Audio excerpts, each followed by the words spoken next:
जानिए जन्म से मृत्यु तक की डॉक्टर बाबा साहेब अम्बेडकर की कहानी। बाबा साहब की शख्सियत सिर्फ संविधान निर्माता तक समेटना मुश्किल है। जाति और वर्ण व्यवस्था में फंसे भारत को परे सोचने को मजबूर किया। दलित होने के कारण अम्बेडकर से पानी पीने की इजाजत नहीं थी।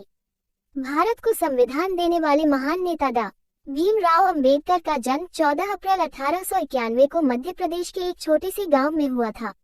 डॉक्टर भीमराव अम्बेडकर के पिता का नाम रामजी मालोजी सकपाल और माता का भीमाबाई था। अपने माता पिता की 14वीं संतान के रूप में जन्मे डॉक्टर भीमराव अम्बेडकर जन्मजात प्रतिभा संपन्न थे।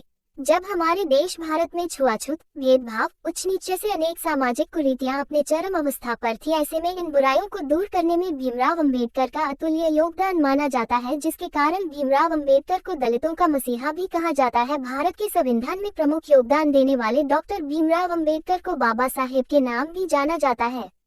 पूरे जीवन संघर्ष का साथ देने वाले भीमराव अम्बेडकर का जीवन हम सभी के लिए अनुकरणीय है। भीमराव अम्बेडकर का मानना था कि हमारा जीवन वो नदी है जिसके लिए कोई भी बने बनाए रास्ते की जरूरत नहीं है। यदि हम जिधर निकल जाए वही हमारा जीवन रूपी नदी अपना रास्ता बना लेंगी। अर्थात जीवन में हम सब ठान ले तो निश्चित ही हम सभी अपने जीवन का लक्ष्य पा सकते हैं। भीमराव अम्बेडकर दलितों के सबसे बड़े मसीहा थे। अपने पूरे जीवन भर भारत के लोगों के कल्याण के लिए अपना जीवन न्यौछावर करने वाले भीमराव अम्बेडकर आज भी हम सभी के लिए प्रेरणा स्रोत है। छुआछूत का प्रभाव भीमराव अम्बेडकर को बचपन से ही देखने को मिला। जब वे अपने स्कूल में पढ़ते थे तो ऊंची जाति के लोग इन्हें छूना भी गलत मानते थे, जिसकी वजह से भीमराव अम्बेडकर को कई बार अपमानित भी होना पड़ा। इनकी जाति के बच्चों को स्कूल में एकदम पीछे बैठने दिया जाता था और पढ़ाई के दौरान अध्यापक भी इन बच्चों की पढ़ाई पर ध्यान नहीं देते थे। छुआछूत की भावना इस तरह प्रबल थी कि स्कूल का चपरासी भी इनको पानी दूर से ही पिलाता था, और जिस दिन यदि चपरासी स्कूल नहीं आता तो भीमराव अम्बेडकर और अन्य इन जाति के बच्चों को बिना पानी पिए ही रहना पड़ता था। शायद इससे बड़ी छुआछूत की भयानकता क्या हो सकती है कि बिन चपरासी के प्यासे रहना पड़ता हो, जिस पर भीमराव अम्बेडकर ने स्वयं अपनी दुर्दशा को न चपरासी न पानी लेख के माध्यम से बताया है। लेकिन इन सबसे परे भीमराव अम्बेडकर गौतम बुद्ध के विचारों से बचपन से ही बहुत अधिक प्रभावित थे और बौद्ध धर्म को बहुत मानते थे। अपने इलाके में केवल अम्बेडकर ही परीक्षाएं पास कर हाई स्कूल में पहुंचे।